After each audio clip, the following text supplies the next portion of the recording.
Assalamu alaikum wa rahmatullahi wa barakatuhu. Quran Weekly, this is Abdul Nasir Jangda with another Ramadan pro tip. Allah subhanahu wa ta'ala in the Quran, in one of the most powerful and remarkable yet concise surahs in the entire Quran, Allah subhanahu wa ta'ala says, Wal Asr. He swears by fleeting time, by the time that is running out, the time that is just melting away. Innal insana lafi khusr. That without a doubt human beings are in loss, that they are suffering, and that running out of time is only increasing their suffering. But Allah makes a very powerful exception to this. إِلَّا الَّذِينَ آمَنُوا وَعَمِلُوا الصَّالِحَاتِ وَتَوَاصَوْا بِالْحَقِّ وَتَوَاصَوْا بِالصَّبْرِ.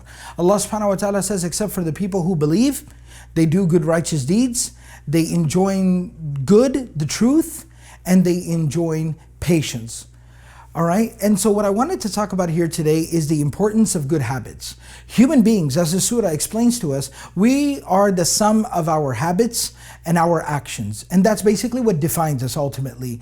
Today, a lot of times people want to try to define themselves by maybe what they perceive or think of themselves, but ultimately at the end of the day, it is our actions and our habits that end up defining us. This is why Allah subhanahu wa ta'ala reminded the Prophet ﷺ in the Quran, وَإِنَّكَ لَعَلَى خُلُقٍ عَظِيمٍ, that you have very great, amazing, noble character. That is what defines you.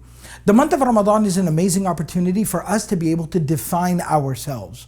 One of the salient things about the month of Ramadan is that I feel that it uncovers and exposes the potential of a person, who we have the potential to become. Think about yourself during the last Ramadan and how productive you were, how effective you were, how good your character was, how good your salah and your worship was. That is who you have the potential to be. And every year what I tell people to look at is, look at yourself after the month of Ramadan, and are you noticeably better than you were before the month of Ramadan started? After Ramadan ends, there's naturally going to be a dip in terms of our time and our productivity. And that's to be expected to some extent.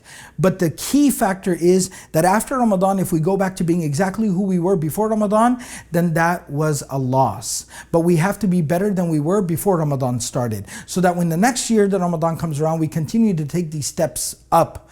So what I wanted to recommend today is a lot of, whether it be psychologists or counselors and people who focus on correcting the behavior of people, they tell us that it is proven based on studies on people that if you write down your goals and your objectives and the things you want to achieve and accomplish, they are easier to achieve and accomplish. So what I'd like for everyone to do as an action item in this particular Ramadan pro tip is, I want you to sit down with a piece of paper or pull out your phone, and in a note, I want you to type up 3 good habits that you would like to develop this Ramadan and 3 bad habits that you currently have that you would like to get rid of this month of Ramadan. And then all month long, stare at that piece of paper, pull up that note in your phone constantly, and continue to work on it and chip away at it. And inshallah, bi'idhnillah, I hope and pray that we are all able to achieve that goal of building 3 good habits and eradicating 3 bad habits from our lives. Inshallah, if we work with a practical goal like that,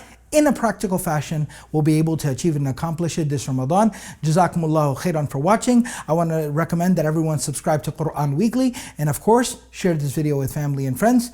Until next time, Jazakumullahu khairan. Wassalamu alaikum wa rahmatullahi wa barakatuh.